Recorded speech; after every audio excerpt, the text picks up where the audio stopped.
Salutations friends, welcome back to my channel. Today I'm going to talk to you guys about some tips and advice for starting a fragrance collection. I'm going to talk to you about some fragrances that you can look for that are great starters, really nice investments, classic pieces, and also some fun ones as well. And also I broke this up into 4 different categories. I think 4 different categories for you to be on the lookout for when you're starting to build your collection. So if you want to know my tips and advice for starting a fragrance collection, then keep watching.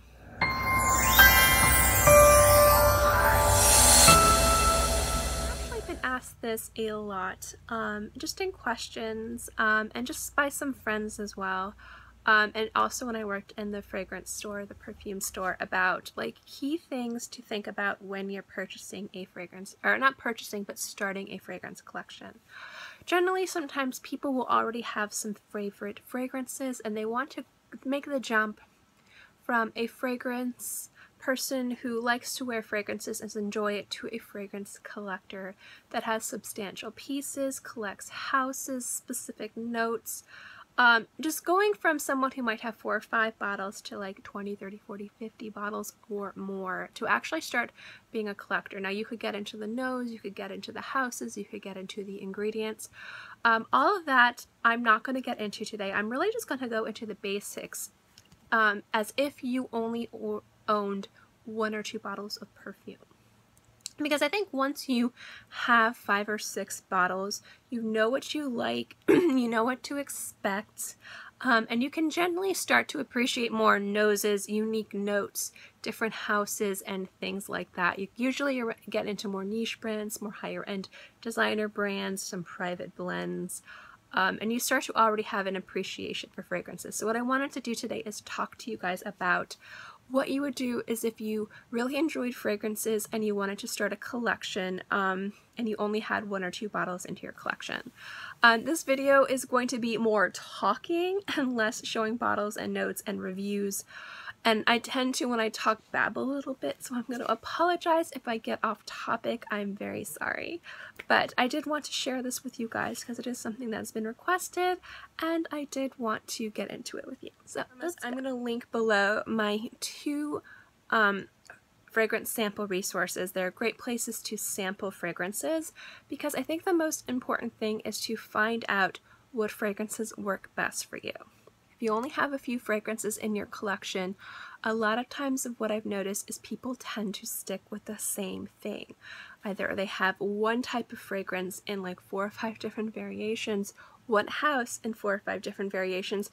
They haven't really branched out at that point. They're usually at a comfortable level of spending this amount of money on this fragrance. I know I like these notes, so I buy the same thing. And sampling is a great way to actually go out there in the world, sample perfumes, and see what works for you. See if you like this fragrance, if it works good on your skin, if it has the longevity that you like. Does it make you have a headache? Does it make you really happy? Does your significant other or people around you who you want to notice and appreciate your fragrance, do they notice and appreciate it?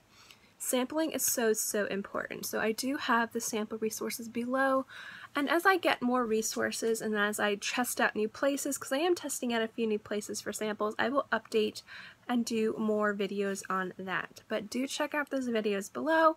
I do stand behind all of those places when it comes to sampling. You can also go to, again, you can go to your sales associates at fragrance counters and ask for samples. Don't ask for it on a card and don't have them put it on your hand unless you're planning on buying that day. What I would recommend doing is don't make an emotional decision on the fragrance, make a practical decision on the fragrance. I constantly have to do that, guys. If I get it sprayed on my skin and it smells amazing, more likely than not I'm going to buy it. But sometimes fragrances aren't going to last as long as you want. So if you're only walking around and shopping for an hour or 2, you might only get the opening notes or the middle notes, and it might be really strong then. But then when you get home, it might have worn away, or some notes might have come to the party that you don't like, or maybe you're starting to get a headache because you don't like the fragrance. I would make, in the beginning, practical choices on your fragrances and not emotional ones. So that's why having a sample with you that you can take home and sample a few times and wear and decide if it's something you really like and want to invest in, I think that would be better than going to a fragrance counter and just starting to buy things because it smells really nice on your skin. 4 different categories I wanted to go into, and this is where I make a recommendation. There's also a few other, okay, real quick. There are also other fragrance reviewers and people who have advice on starting fragrance collections. I know HelloPhilly has one. I forget who else has one. I'm going to link their channels below too to check them out. They are wonderful resources as well. But now I want to get into the 4 categories. And I thought about this for a few days, how the best way to break into these categories. And I have 2 of just my choices in these categories to give you an idea of why I chose these categories, and then examples to share with you guys. The 4 categories that I would initially try to fill if you were going to start a collection are classic fragrances, our daytime work-appropriate fragrances, our evening fragrances, and fragrances that elicit just an emotional response that just make you feel the best that you can feel. I'm going to start off with the nighttime fragrances, and the 2 that I picked that really just embody everything for me are Serge Noir and Amouage Memoir Woman. These are just beautiful nighttime fragrances. They smell beautiful and sexy. They last a long time, and they are very appropriate for just about any evening event that I would go to. If it's evening casual, if it's evening formal, if I'm going on a date, if I'm going to dinner, if I'm going to a theater, if I'm going to a party, these are perfect for me, and that's why I chose these. If you're looking for a nighttime fragrance, it's probably going to be something that's a little bit heavier, it's a little bit sexier, it's a little bit thicker. And I'm just trying to go quickly into these categories. The reason why I chose those is because for me, I love the way that those make me feel, and they put me in the right mood for nighttime events. I would say if you're looking for a nighttime fragrance, it's usually a little bit more sexy, but it's also a little bit more sophisticated and mysterious, specifically with female fragrances. It's not going to be light, not so much flirty, but it can be feminine and a little bit mature as well. I'm not saying that those are the same categories or things you should be looking for a nighttime fragrance. Generally look to see what you do in the evening and fragrances that would be appropriate for the evening. Do you work at night? Are you a night owl? Do you go out clubbing? Do you go out dancing? Do you go out with friends to dinner? Like, do you get wine and dine by a variety of different people because you just love to go out and have fun? Like, find the appropriate fragrances for nighttime, your general nighttime activities, and have that be what you look for in the beginning for nighttime fragrances or evening fragrances. For morning fragrances or daytime fragrances, the 2 that I chose are Brit from Burberry and Clementine, California from Atelier Cologne. Just bright. For me, it's all about being bright and fresh and a little bit feminine, but it's mostly about being bright and crisp and fresh for me for daytime fragrances. Generally, the first thing I would say is when it comes to choosing a few or 1 or 2 daytime fragrances to me are also work-appropriate fragrances, are also classroom, if you're a student, appropriate fragrances.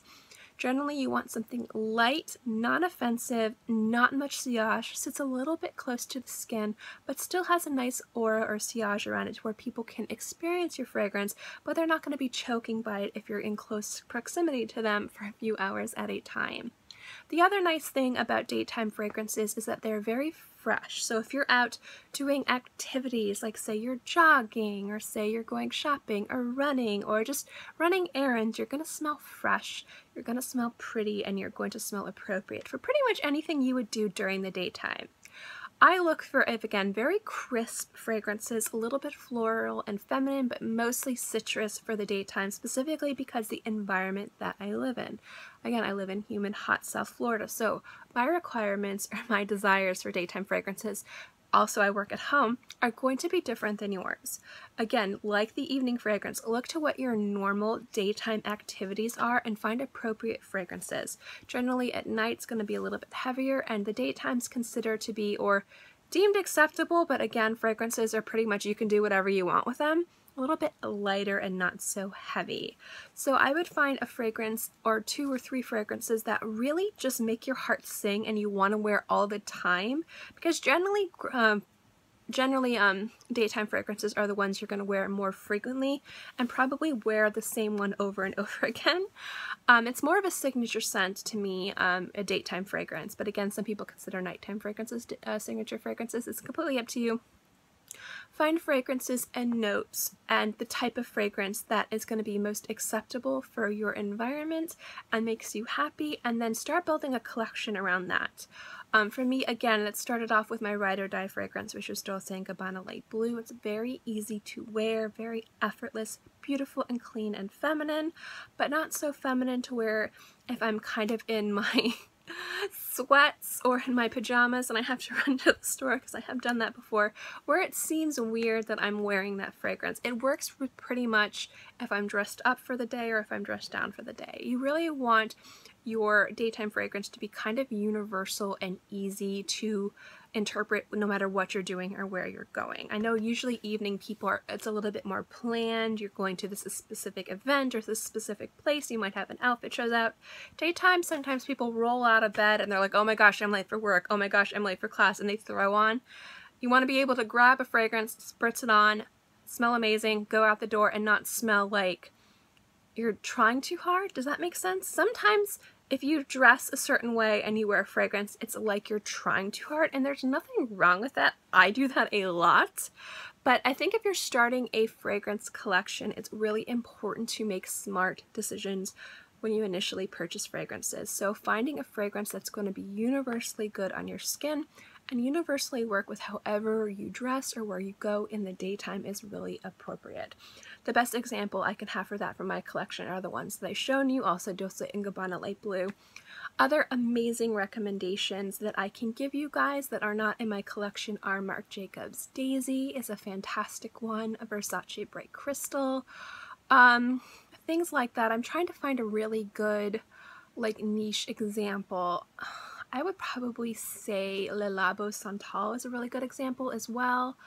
Marc Jacobs Daisy, did I already say that? Yeah, like really fresh, easy scents to wear that are unassuming and are just beautiful and easy and effortless.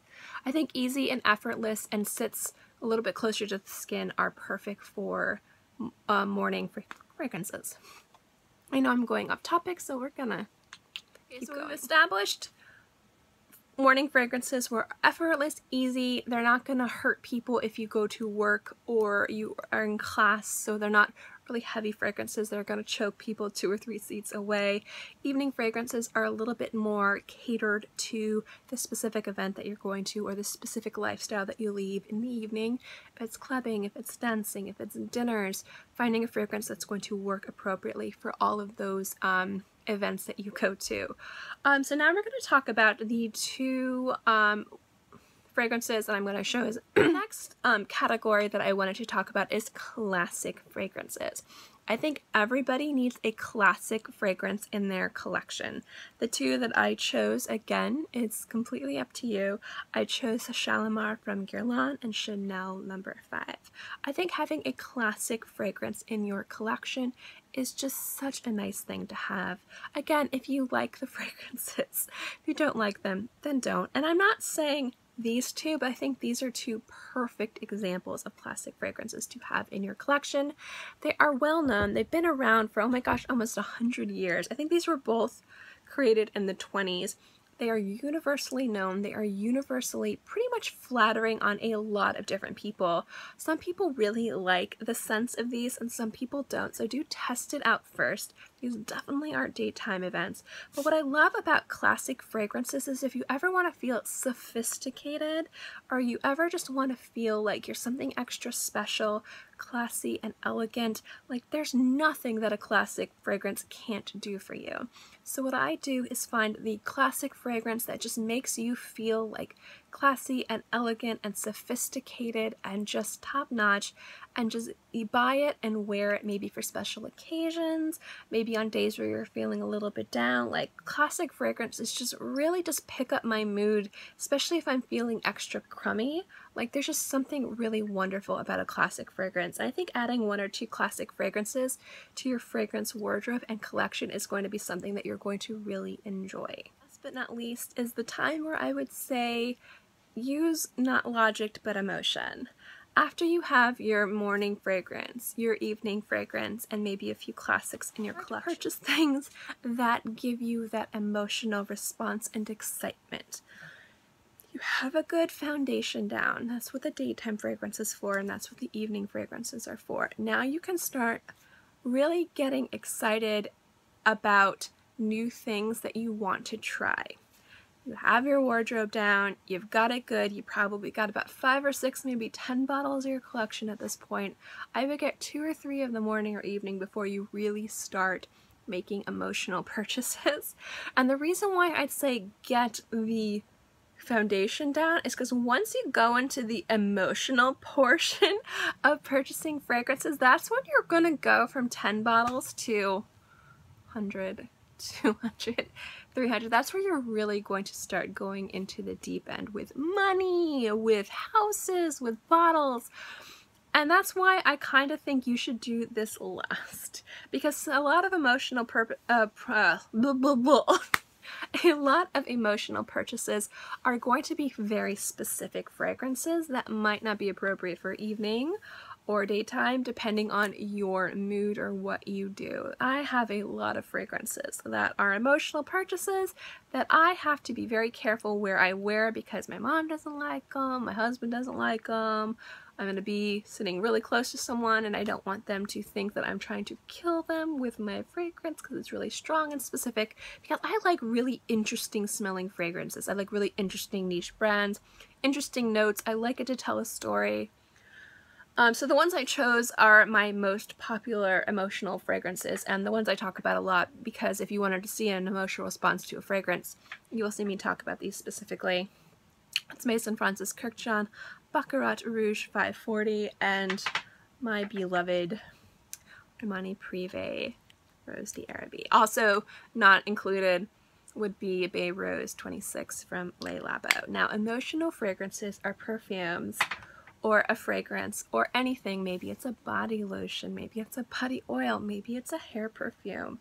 Something where you're initially really excited for it. It just, you know, when you purchase something, you've been wanting it or you get really excited to buy it and you make the purchase and maybe it was a little bit too much money, but you don't care. You're just like, I'm so happy I got it. That's the emotional high, the endorphin rush of the fragrance like collecting. That's where I'm at right now, which is why I have such, like, I will say I'm only buying 1 or 2 bottles and then 20 bottles later in a month I'm like, oh my gosh, no, because right now I am in the emotional point of purchasing fragrances. It's very dangerous. It's dangerous.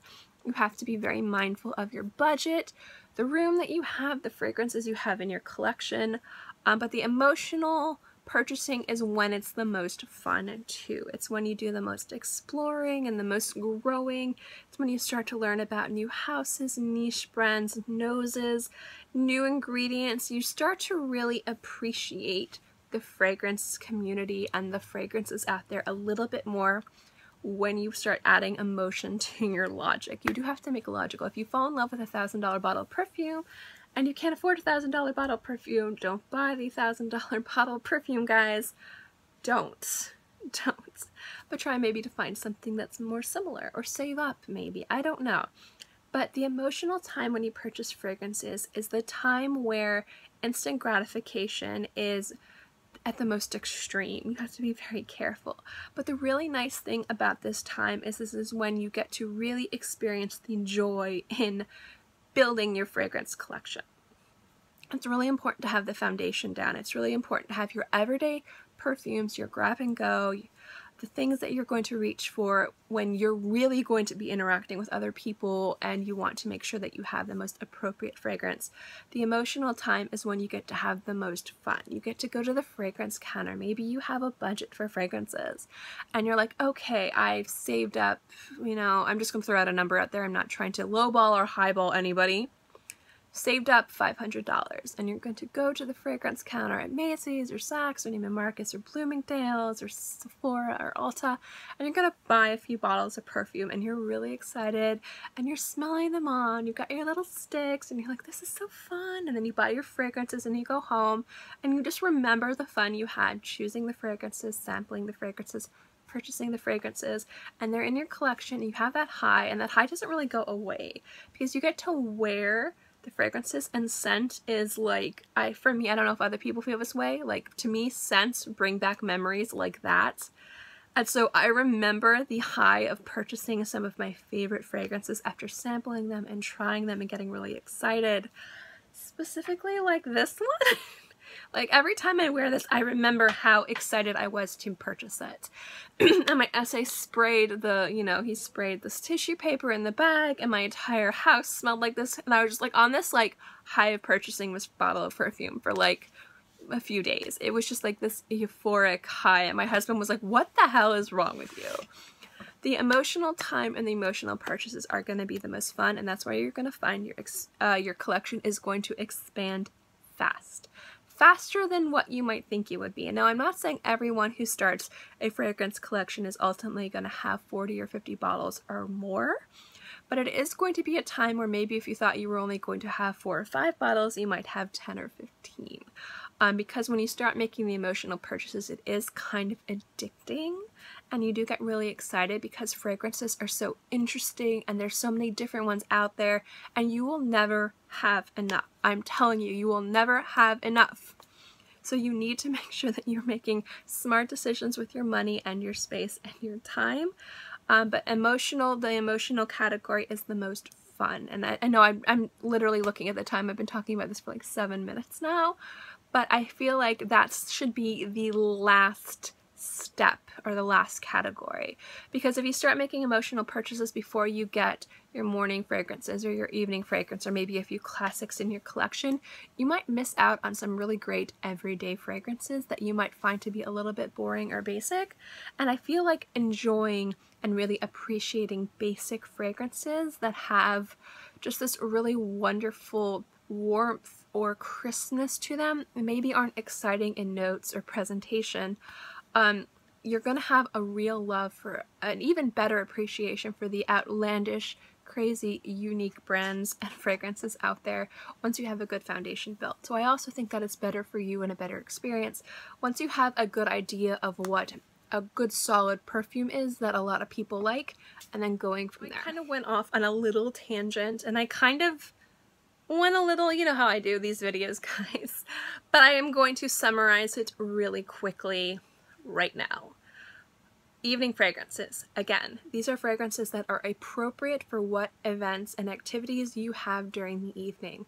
Do you go clubbing? Do you go out to dinner a lot? Do you hang out with friends? Do you go on a lot of dates? Do you go to parties? Your activities for the evening, find an appropriate evening fragrance for those. Generally they're a little bit sexy, maybe a little bit more wild, also more mysterious and sophisticated depending on your events. They're a little bit heavier too, and you can be a little bit more lax with it being appropriate for other people in your vicinity. A lot of times, like especially if you're going to a club and you're just going to go out and have fun and go out dancing, you might want to be noticed, so you might want to make a more exciting choice with your fragrance. So you can be a little bit more dangerous and risque with your evening fragrances at night rather than your daytime fragrances. Daytime fragrances should be a little bit more safe and basic. Safe and basic does not mean bad or boring. There are some beautiful basic fragrances out there, and again, I talk about this before. Basic does not mean that it is a bad fragrance. It does not mean that it is boring. It means that it is socially acceptable, easy to wear, effortless, and just pretty easy. Easy, effortless. There we go. Generally, also, you want to figure out what activities you do during the day. Are you going to be shopping? Are you going to be outside? Are you going to be doing a lot of physical activities? Are you going to class? Are you going to work? Generally, you want your daytime fragrances to be a little bit lighter, not so heavy, and not so risque or risky. You want them to be a little bit safer because you don't want to, if you're sitting in class and you're taking a test and you love your fragrance, if it's really heavy or has a lot of sillage and it kind of like distracts the person next to you because you're giving them a headache, you want to be a little bit safer with your choices for the daytime because they need to be a little bit more work appropriate or classroom appropriate. I prefer, for me, and again this doesn't mean you, a little bit more lighter, fresher fragrances, usually crisp citruses, really just make me happy during the day. They really are energizing and wonderful and I love them. Next up is a classic perfume or two. I think these are wonderful additions to any fragrance collection. They are an easy way to boost your confidence, make you feel a bit more classy and sophisticated, and I think having one or two classic fragrances in your collection is a must. Again, that is just my opinion. And then lastly is when you start to make your emotional purchases, because that's when you start to really have fun and super enjoy your fragrance, building your fragrance collection. But I think it's important to have a good foundation first, that A, you can appreciate the fragrances that you're making emotional purchases of, and also that you'll have appropriate fragrances to wear every day, and then you could have really exciting emotional ones to wear on special occasions. So that's my advice. Again, also sampling, sample. Don't be afraid to ask for samples. Again, I will link below my sample resources. I'm also going to link one or two YouTube videos below where other people give advice for building a fragrance collection, definitely from HelloPhilly, and I forget the other person. I will link them below. I'm very sorry. I don't remember their name because I've been watching so many videos this week to prepare for this video that my mind is just complete scrambled eggs. So anyway, I hope this is a good resource for you guys if you guys wanted to know about starting a fragrance collection. If any of you guys out there who collect fragrances, if you think any of these rules aren't good, or if you have any advice yourself, that's what the comment section is for. To the point where I'm twirling around in my chair. Thank you guys so much for watching this video. I hope you enjoyed it and I hope you liked this type of content. I kind of want to do a little bit more fragrance advice and tips and things like that. I know a lot of other very prominent fragrance reviewers, specifically female reviewers, do a lot of tips and advice, though I know that I'm not doing anything new. It's been done before, but I always feel like it's good to have more than one resource out there, which is why I wanted to do it as well. I will list all below of the fragrances that I chose. I will have the categories and kind of little quick description again below and list the fragrances that I'm using as examples. I'm not saying that these are the ones you should choose. These are the ones that fit me, my lifestyle, and what I like to smell like. So I'm not telling you to go out and buy all 8 of these. I am giving you my examples because these are what fit the categories best for me. As always, guys, if you like this video and this type of content, specifically my fragrance videos, give this video a thumbs up. It lets me know to continue doing videos like this. And also don't forget to subscribe because it's free and I'm free. And I put out new videos every Monday through Friday and sometimes on the weekends as well. So I'll always have something for you to watch. In any case, I hope you guys are all happy and healthy and have a great day, month, year, whatever. And I'll see you next time. Bye.